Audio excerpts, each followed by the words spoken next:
Last episode, I said the Rangers have turned into a playoff contending team.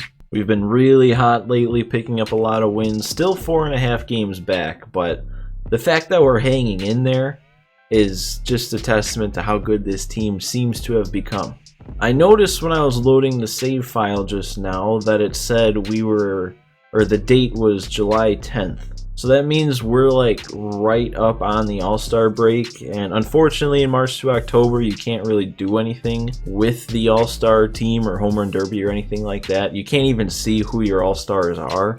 So since I noticed that we were really close to the All-Star break, I was kind of curious who we'd have that might make the All-Star team. So I just kind of gave a quick glance. I don't really know if any of our hitters are gonna have what it takes. I don't know. The only two who I thought might have somewhat of a chance would be the two guys we traded for. Possibly Manuel Margot, I don't know, and possibly Salvador Perez. I don't think it's a lock. I mean, they're both having really good seasons, but I don't know. I wouldn't say it's for sure. But I think we're going to have two starters. I think Kluber and Lynn are both going to make the All-Star starting rotation or whatever. And part of why I say that is I was just looking through the league leaders. We don't really have anybody near the top of anything in the hitting categories, but you go to pitching categories and then you go to the ones that matter. ERA, Kluber is number 2 in the AL and Lynn is 4. Kluber has the most shutouts. He's got 5. They're both they're 3 and 4 in strikeouts. Kluber has 8 complete games, doubling the next closest.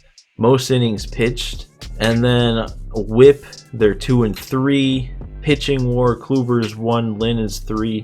So both of those guys, I'd be shocked if either of them miss out on the All-Star team. And honestly, Kluber could even be the starter in the All-Star game. But yeah, like I said, there's no way to really figure that out for sure. So we're just going to have to wait and see. Maybe something will pop up like within game saying, oh, 2020 All-Star or something.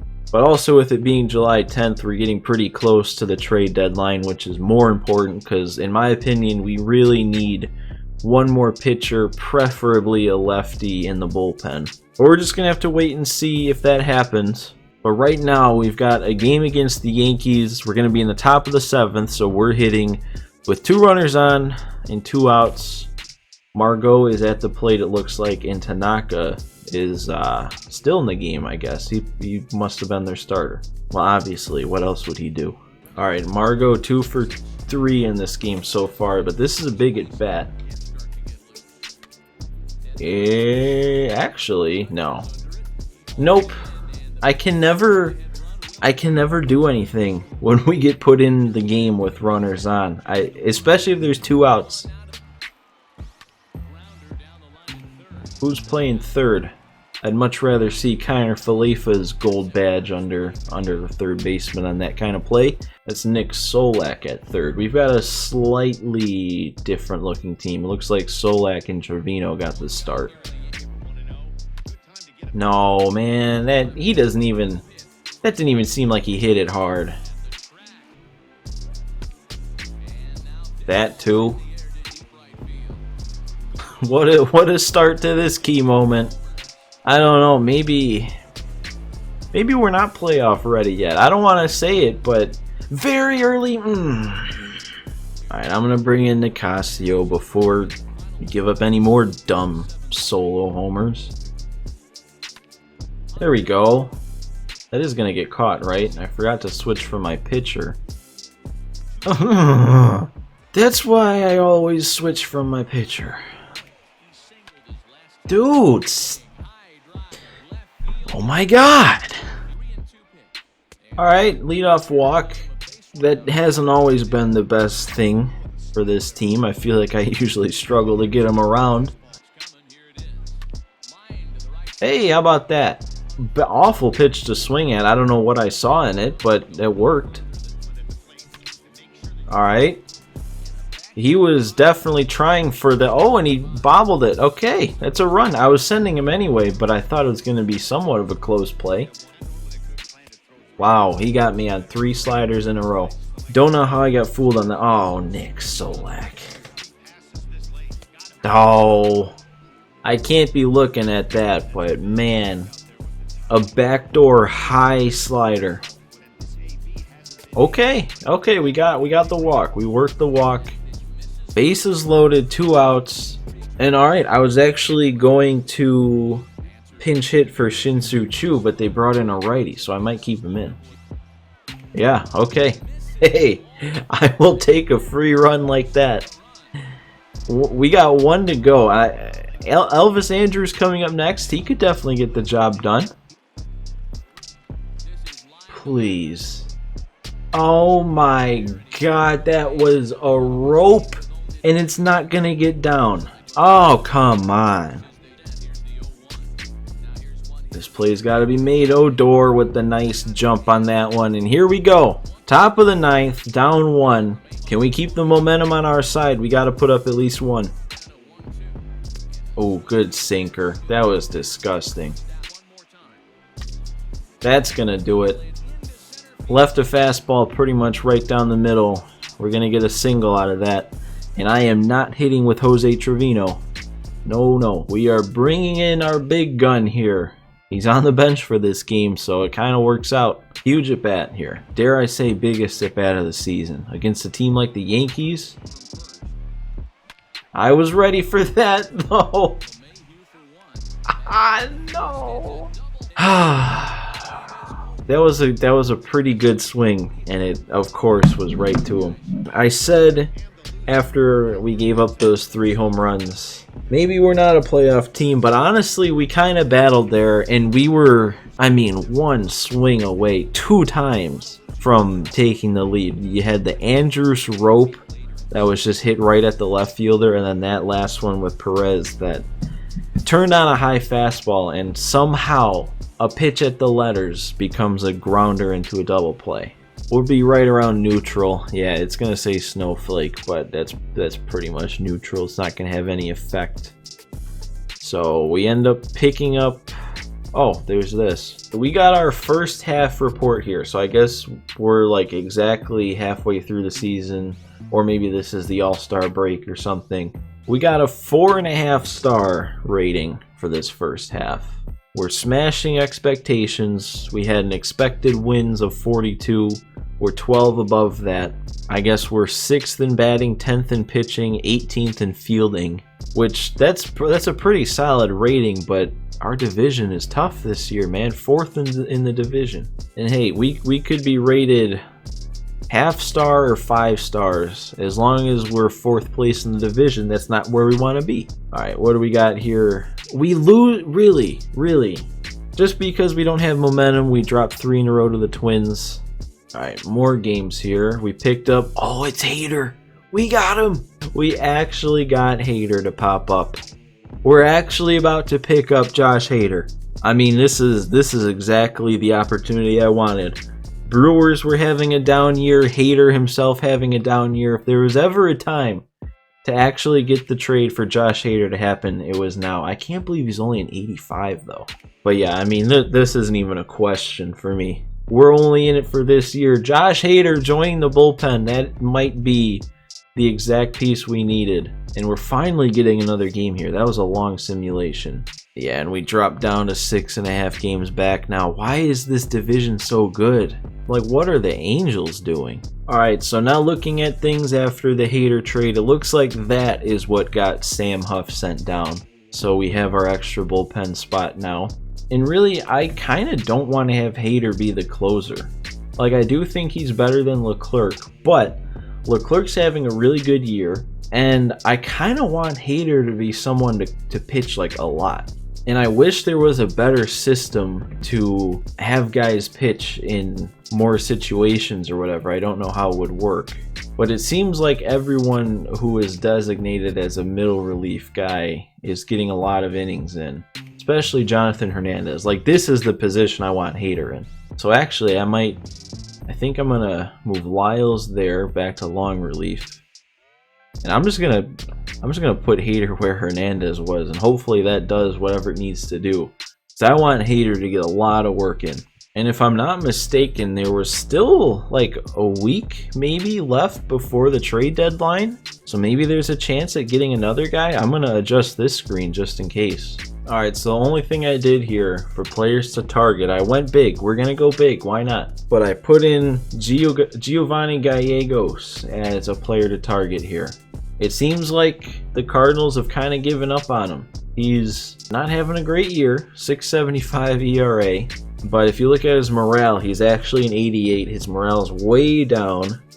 And, well, maybe not a lot of it, but some of it has to do with the fact that they moved him out of his closer role. And the Cardinals really, I mean, they're kind of in it, but they're not really. They're 53 and 51, 9 games out of the division, but only 4 out of the wild card. So, I don't know if it'd be unrealistic or not if they trade away someone like Gallegos. Alright, I actually took a break there, so this is the next day now. Well, for me at least, but I'm re-energized. Our team with HADER now is re-energized. So hopefully we have what it takes here to make a little bit of a comeback against the Astros. Down 5-4 in the 7th. Let's hop in. Danny Santana leading off against Framber Valdez. So this is actually a pretty big game, because after the loss in the last one, our momentum went pretty much neutral. Making a comeback would give us a lot of momentum. Now, that wasn't as good of a swing as I hoped. But I don't want to say we're running out of time, but we're slowly getting to that point. Alright, I'm leaving Chavez in against Bregman, because Bregman doesn't hit righties nearly as good as he does lefties. Oh, Bregman's having one of those at bats. He's either going to get a hit or get walked. Which one is it? Oh, we actually were going to get him. Alright, so we got the out. It worked out. And now we're going to see who I think everybody wants to see. Josh Hader in a Rangers uniform. How weird does that look? In real life, never want to see that happen. But for this looks awesome. This looks amazing. This is exactly the guy we needed in our bullpen. I wish they gave him a changeup, but he's only got 3 pitches to work with. Hopefully that's going to be fine. And we get him a weak grounder to second. Hader's first batter is a weak grounder. He can't catch up to the fastball. Let's give it to him again. There we go. He couldn't catch up to it. Hader overpowering Maldonado. We got to put up a run here. Leadoff 4-pitch walk? Alright. Thanks, Presley. That's nice of you. Wow. He's walking 2 batters in a row to get to Salvador Perez. We need to make sure that's a mistake. Oh, I was too antsy. Look at that. He's batting .466 with runners in scoring position. That's insane. No, come on. It's going to happen again, isn't it? We get runners on to start the inning and then can't bring them in.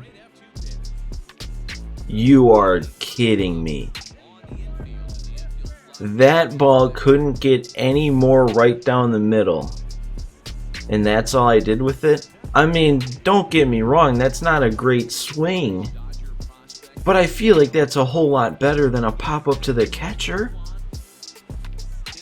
Wow. Oh, it's just the story of how this entire season has gone with the Rangers. We get runners on, and then we can't bring them around. It's like I can only score if it's a solo homer. Nice. Kind of missed with the slider there, but Hader's too nasty anyway. And another grounder to second. I think it's been strikeouts and grounders to second, and that's it. But bottom of the 9th, our last chance to score. Better hit a home run. Another leadoff walk. Let's see if it works this time.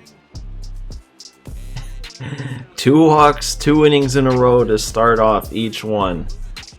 I can't blow it again, right? I just can't. Oh, we got Rougned Odor on the bench? Oh, dude. Easiest substitution of my life. No! Oh my god, look at these 2 pitches. I swung and missed on both of them. Oh, and then I'm looking at that. I am going to blow it a second time. This is unreal. How? How do 2 pitchers in a row walk the first 2 batters and then just throw absolute dots? Oh, Falefa does it. Kiner Falefa. I don't know what he goes by. This actually might win it. I'm sending him. 58 speed's going to have to do it. Correa's got an arm. We're in there. Isaiah Kiner Falefa. I don't know if I expected it. I was so down right there. Man, that feels good. I was sure I was going to blow that. 3-ball count. They tried to go high with the fastball, and I just went with it. And that was like the perfect hit for that situation, because if it was hit any harder, maybe it bounces off the wall too hard. If it was any softer, maybe it doesn't get to the gap. We're going to get a lot of momentum. 5 flame balls for the walk-off win. And hey, we were just playing the long game, not coming through there in the 8th. Just wanted that extra fireball. I really don't know if I can stress enough how big that was, because this is huge. 6.5 games back, and now we got almost full momentum, it looks like. We need to pick up some wins here. I don't like that we lost 1 game to the Angels. But we won the next 3 in a row, and we get a chance here against the Mariners. Okay, I mean, you could call them a division rival, but they're not really a factor right now. I mean, I guess we do only have like a 26-game lead on the Mariners, so it is key that we pick up this win. I think I'm going to call this one here, though. It's a little bit on the shorter side for how long I typically like to record from March to October, but we're 2 games away from the trade deadline. So maybe another trade will pop up, and if it does, it'd be kind of cool to space out 2 big trades over 2 different episodes instead of having both in the one. But hey, we're still doing really good, all the way up to 86 projected wins. We just really need the A's to fall off a bit here. But make sure you leave a like if you enjoyed this episode of the Rangers March to October, and subscribe to see the rest of it. This could definitely be getting very exciting here. But anyway, that's going to do it for me. I hope you all enjoyed, and I'll see you next time.